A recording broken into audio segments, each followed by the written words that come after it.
안녕하세요. 오늘부터 실단원 사하라 이남 아프리카와 중남부 아메리카에 대해서 공부하겠습니다. 오늘 시간은 중남부 아메리카 도시구조에 나타난 도시화 과정의 특징부터 공부하도록 하겠습니다. 그래서 유럽 문화에 영향을 받은 중남부 아메리카의 도시화 과정을 설명할 수 있다. 이 부분에 대해서 공부할게요. 먼저 중남부 아메리카는 미국 바로 아래에 있는 멕시코부터 쭉 아래에 있는 아메리카를 뜻하는데요. 오래전부터 마야 문명, 아스테카 문명, 잉카 문명 등 찬란한 고대 문화가 발달했던 지역입니다. 그런 지역이 라틴계 유럽인의 식민 지배를 받으면서 많은 변화가 일어나는데요. 라틴계 유럽인 하면은 스페인, 포르투갈 유럽인들을 생각하면 됩니다. 이런 라틴 문화의 영향을 받으면서 원주민 문명을 파괴했는데, 그리고 또 하나 노동력을 보충하기 위해서 라틴계 유럽인들은 아프리카계 노예를 이곳에 이주시킵니다. 그래서 라틴 아메리카 쪽, 중남부 아메리카는 원주민 백인 아프리카계가 혼혈이 발생해서 중남부 아메리카의 가장 큰 특징은 혼혈과 관련된 특징들이 많이 있습니다. 그리고 이 지역은 원주민 문화와 외래 문화가 혼합되어 다양성이 공존하게 되는데요. 예를 들자면 우리가 알고 있는 성모상은 그 백인의 모습이잖아요. 하얀 피부를 가지고 있는데 멕시코 원주민은 이제 유럽의 가톨릭교를 받아들이는 과정에서 더 잘 받아들이게 하기 위해서 식민 지배 과정에서 그들의 모습과 닮은 갈색 피부의 과달루페 성모상을 만듭니다. 그래서 우리가 기존에 알고 있던 성모상과 다르게 갈색 피부를 가지고 있고요. 또한 라틴계 유럽인들은 식민 지배를 하면서 식민 도시를 건설을 했습니다. 식민 지배 효과를 높이기 위해서 기존 도시를 파괴 변형했는데 당연히 라틴 문화 같은 경우에는 가톨릭교를 믿다 보니까 성당, 그 외에도 넓은 도로, 광장 등의 특색을 가진 식민 도시를 건설하게 됩니다.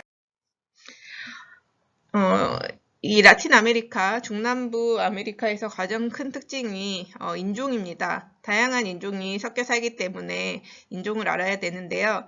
각 나라별로 좀 특징들이 있습니다. 예를 들자면 우루과이, 아르헨티나 같은 경우에는 색깔로 볼게요.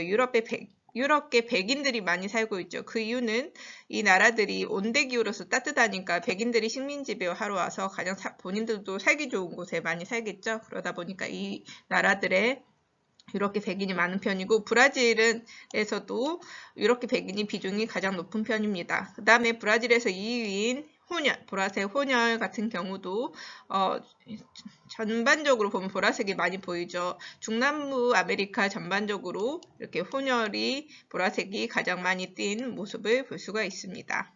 그 외에도 자메이카라는 나라가 있는데요. 자메이카 같은 경우에는 흑인 노예를 많이 불러와서 들여와가지고 일을 시켰기 때문에 자메이카는 분홍색, 아프리카계가 많습니다. 혹 어떤 학생들은 자메이카가 아프리카라고 착각하는 학생들도 있는데요. 자메이카는 아메리카에 속해 있습니다. 그리고 이제 노란색 원주민이 많은 곳은 여기 보면 볼리비아, 페루 이런 식으로 안데스 산지 지역에 이런 원주민들이 많이 있습니다. 당연히 식민지배 과정에서 그 안데스 산지는 식민지배 받기에는 너무 높은 곳에 있으니까 다른 곳에 비해서는 안데스 산지 지역이 원주민들이 많이 보존되어 있다라고 보면 되겠습니다. 그리고 당연히 식민지배를 받다 보니까 식민지배국의 언어를 쓸 수밖에 없겠죠. 그래서 브라질은 색깔 볼게요. 포르투갈어를 쓰고 있죠. 포르투갈 식민지배국. 그 외에 중남부 아메리카, 멕시코부터 쭉 아래 브라질을 제외하고 이 세 개 나라를 제외한 대부분이 녹색이죠. 녹색. 에스파냐어, 즉 스페인의 식민지배를 받았다는 것도 알 수가 있습니다. 여기가 지금 카리브해거든요. 카리브해. 이 카리브해 쪽이랑 그 다음에 브라질 북동부 쪽에는 아프리카계가 많다. 그래서 아까 자메이카 쪽 그리고 브라질에서도 분홍색이 보이죠. 넘어갈게요.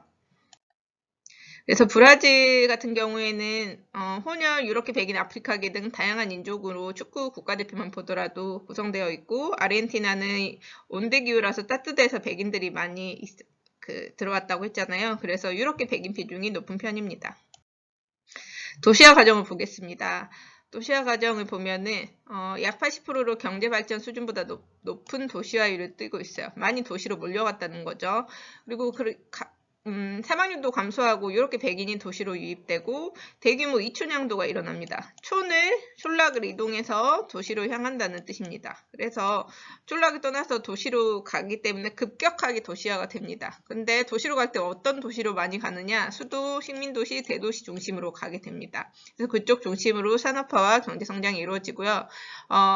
여러 대도시가 성장하는 게 아니고 특정 소수의 대도시만 성장하다 보니까 공간적 불균형이 일어날 수밖에 없죠. 그런 대도시들은 계속 성장하고 그렇지 않은 곳들은 계속 쇠락하고 그렇게 되겠죠. 그리고 1000만 명 이상의 대도시에 거주하는 인구 비중이 다른 대륙들보다 높은 편입니다. 대표적인 1000만 명 이상의 대도시는 멕시코시티, 상파울루 등의 도시들이 있습니다. 그래서 중남부 아메리카 도시화를 보면은 여기 점 찍혀 있는 거 볼게요. 도시 인구를 보면은 이 점 찍혀 있는 게 해안가에 상당히 많이 있습니다.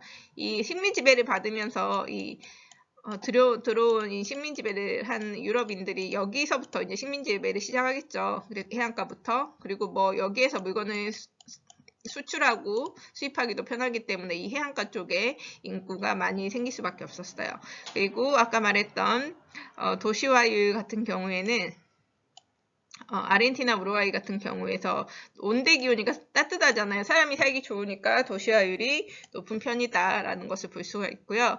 유럽이랑 중남부 아메리카의 인구 규모별 도시 비중을 보면은 시간이 지날수록 유럽은 일정하잖아요. 1950년이나 2030년이나. 근데 중남부 아메리카는 갈수록 이게 급진적으로 이게 많아진 것을 볼 수가 있어요. 1000만 명 이상의 도시도 그렇고 500만 명 이런 대규모 도시들이 갑자기 처음엔 그렇지 않다가 갑자기 커지게 됐죠.